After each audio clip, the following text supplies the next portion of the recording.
Conservation Specialist Gwen Roth from the Hamilton County Soil and Water Conservation District. I hope everybody's staying safe and healthy and of course practicing that social distancing. What I love to do most is go out to classrooms and celebrate with kids, and unfortunately none of us can do that now. So we're going to bring our classroom programs to you virtually. So one of my favorite programs we do is about the Lorax by Dr. Seuss. Now, if you have a copy of this book, put us on pause now and go run and get it, and you can follow along.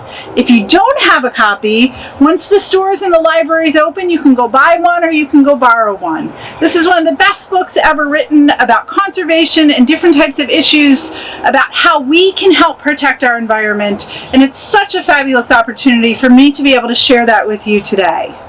So we are going to read the story of The Lorax by Dr. Seuss. At the far end of town where the grickle grass grows, and the wind smells slow and sour when it blows, and no birds ever sing excepting old crows, is the street of the lifted Lorax. And deep in the grickle grass, some people say, if you look deep enough, you can still see today where the Lorax once stood just as long as it could before somebody lifted the Lorax away. But what was that Lorax? And why was it there? And why was it lifted and taken somewhere? From the far end of town where the grickle grass grows. The old Onceler lives there. Ask him. He knows. You won't see the Onceler. Don't knock on his door. He stays in his lurkum on top of his store. He lurks in his lurkum, cold under the roof. And he makes his own clothes out of myth-muffered noof. And on special dank midnights in August, he peeks through his stutters, and sometimes he speaks and tells how the Lorax was lifted away. He'll tell us, perhaps, if we're willing to pay. On the end of a rope, he lets down a tin pail, and you have to toss in 15 cents and a nail, and the shell of a great-great-great-grandfather snail. Well, I hope you guys want to hear the rest of the story because we have to pay the Onceler. So on the end of his rope, he lets down a tin pail, and we have to toss in 15 cents and a nail. 15 cents and the shell of a great-great-great-grandfather snail.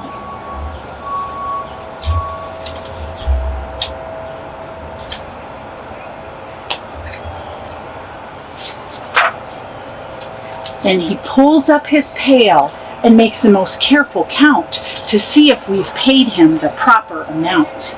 Then he hides what we've paid him away in his snug, that secret strange hole in his grubulous glove. Then he grunts, I will call you by whisper-mophone, for the secrets I tell you are for your ears alone. So down slurps that whisper-mophone to our ear, and the words of the Onceler are not very clear, since they have to come down through a snurgly hose, and he sounds as if he has smallish bees up his nose. Well, I tell you, he says with his teeth sounding gray, how the Lorax got lifted and taken away. It all started way back, such a long time back. Way back in the days when the grass was still green, and the pond was still wet, and the clouds were still clean, and the songs of the swami swans rang out in space. One morning I came to this glorious place, and I first saw those trees, those truffula trees, the bright-colored tufts of the truffula trees. So here's all of our beautiful truffula trees.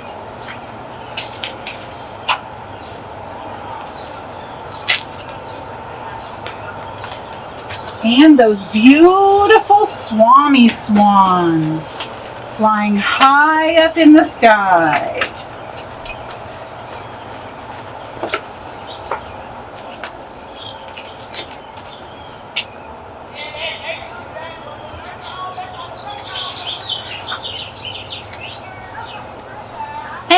under those trees I saw brown barbaloots, frisking about in their barbaloot suits as they played in the shade and ate truffula fruits.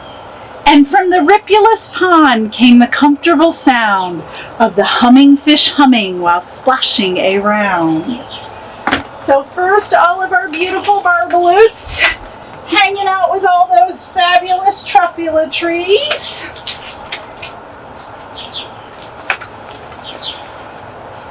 And our beautiful humming fish hanging out in their gorgeous little pond.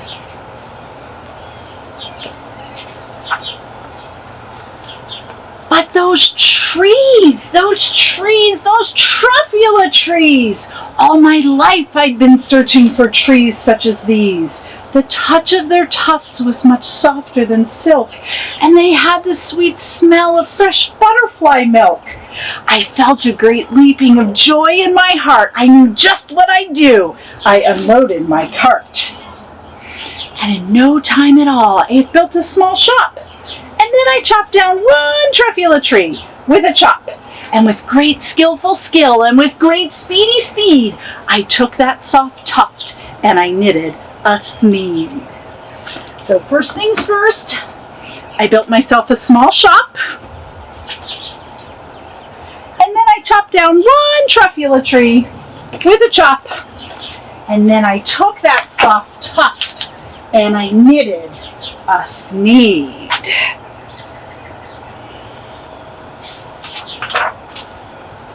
The instant I finished, I heard a gazump, and I looked, and I saw something pop out of the trunk of the tree I chopped down. It was sort of a man. I'll describe him. That's hard. I don't know if I can. He was shortish and oldish and brownish and mossy, and he spoke with a voice that was sharpish and bossy. Can you guys tell me who that is? That's the Lorax! You're right! Right out of that tree stump.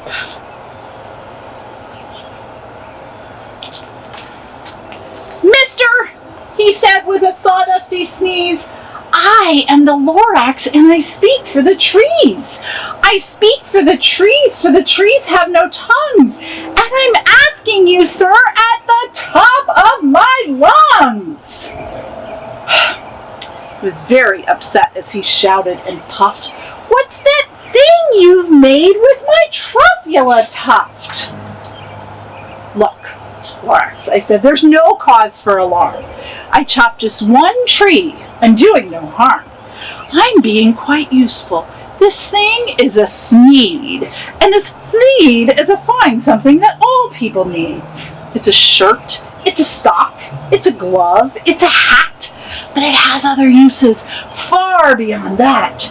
You can use it for carpets, for pillows, for sheets, or curtains, or covers for bicycle seats. That Lorax said, Sir, you are crazy with greed. There is no one on earth that will buy that full thneed. But that very next minute, I proved he was wrong. For just at that minute, a chap came along, and he thought that thneed I had knitted was great, and he happily bought it for $3.98. I laughed at that, Lorax. You poor silly guy. You never can tell what some people will buy. I repeat, cried the Lorax, I speak for the trees. I'm busy, I told him. Hush up, if you please. I rushed across the room, and in no time at all, I built a radio phone and I put in a quick call. I called all of my brothers and uncles and aunts, and I said, listen here, here's a wonderful chance for the whole Onceler family to get mighty rich. Get over here fast, take the road to North Nitch, turn left at Weehawken, sharp right at South Stitch. In no time at all, in that factory I had built, the whole Onceler family was working full tilt. We were all knitting thneeds, just as busy as bees, to the sound of the chopping of truffula trees. Then, oh baby, oh, how my business did grow. Now chopping one tree at a time was too slow. So I quickly invented my super axe hacker, which knocked off 4 truffula trees in one smacker. We were making needs 4 times as fast as before. And that Lorax, he didn't show up anymore. So chop, chop, chop to all of our truffula trees, making needs. But the very next week, he knocked on my new office door. He snapped, "I am the Lorax who speaks for the trees, which you seem to be chopping just as fast as you please. But I'm also in charge of the brown barbaloots, who played in the shade in their barbaloot suits and happily lived eating truffula fruits. But now, thanks to your hacking all my trees to the ground, there's not enough truffula fruit to go round, and my poor barbaloots are all getting the crummies, because they have gas and no food in their tummies. They loved living here, but I can't let them stay. They'll have to find food, and I hope that they may. Good luck, boys," he cried as he sent them away. I, the Onceler, felt sad as I watched them all go, but business is business, and business must grow, regardless of crummies and tummies, you know. So bye-bye to all of our brown barbaloots. I hope they find more truffula trees. I meant no harm. I most truly did not. But I had to grow bigger, so bigger I got. I biggered my factory, I biggered my roads, I biggered my wagons, I biggered the loads of the needs I shipped out. I was shipping them forth to the south, to the east, to the west, to the north, and I went right on biggering, selling more needs, and biggering my money, which everyone needs. Then again, he came back. I was fixing some pipes when that old nuisance Lorax came back with more gripes. "I am the Lorax," he coughed and he whiffed. He sneezed, he snargled, he snuggled, he sniffed. "Oh, Onceler," he cried with a crofulous croak. "Onceler, you're making such smogulous smoke. Well, my poor Swami swans, they can't sing a note. No one can sing who has smog in their throat." "And so," said the Lorax, "please pardon my cough. They cannot live here, so I'm sending them off. Where will they go? I don't hopefully know. They may have to fly for a month or a year to escape from the smog you've smogged up around here. So first things first, all that smogulous smoke. Oh my goodness. And then bye-bye to all of our poor Swami swans.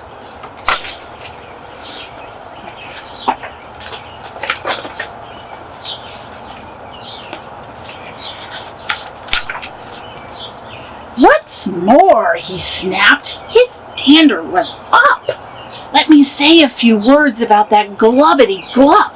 Your machinery chugs on day and night without stop, making glubbity-glup and schloppity-schlop. And what do you do with all this leftover goo? Well, I'll show you, you dirty old Onceler man, you. You're glumping the pond where the humming fish hummed. No more can they hum, for their gills are all gummed. So I'm sending them off. Oh, their future is dreary. They'll walk on their fins and get woefully weary, in search of some water that isn't so smeary. So bye-bye to all of our humming fish, because of all the gloppity-glop in their pond. And then I got mad. I got terribly mad. And I yelled at that Lorax, "Now listen here, Dad. All you do is yap, yap, yap and say bad, bad, bad, bad. Well, I have my rights, sir, and I'm telling you, I intend to go on doing just what I do. And for your information, you Lorax, I'm figuring on biggering and biggering and biggering and biggering, turning more truffula trees into needs, which everyone needs. At that very moment, we heard a loud whack. From outside in the fields came a sickening smack of an axe on a tree. Then we heard the tree fall, the very last truffula tree of them all. No more trees, no more needs, no more work to be done. So in no time, my uncles and aunts, every one, all waved me goodbye. They jumped into the cars and drove off under these smoke-smuggered stars. Now all that was left beneath that bad-smelling sky was the big empty factory, the Lorax, and I. The Lorax said nothing, just gave me a glance. He gave me a very sad backwards glance as he lifted himself by the seat of his pants, and I'll never forget that grim look on his face when he hoisted himself and took leave of this place, through a hole in the smog without leaving a trace. Bye-bye, Lorax. Bye-bye. And all that the Lorax left here in this mess was a small pile of rocks with one word, unless. Well, whatever that meant, I just couldn't guess. But that was long ago, and each day since that day, I've sat here and worried away. Through the years, while my buildings have fallen apart, I've worried about it with all of my heart. But now, says the Onceler, now that you're here, the word of the Lorax seems perfectly clear. Unless someone like you cares a whole awful lot, nothing's going to get better. It's not. So catch, calls the Onceler. He let something fall. It's a truffula seed, the last one of all. You're in charge of the last of the truffula seeds, and truffula trees are what everyone needs. Plant a new truffula and treat it with care. Give it clean water and feed it fresh air. Grow a forest and protect it from axes that hack. Then the Lorax and all of his friends may come back. The end. Thank you all for joining us for this story time of the Lorax by Dr. Seuss. We hope to be doing more educational videos during this time of social distancing. We hope everybody stays safe and healthy, and we hope to see you again very soon. But for now, have a great day.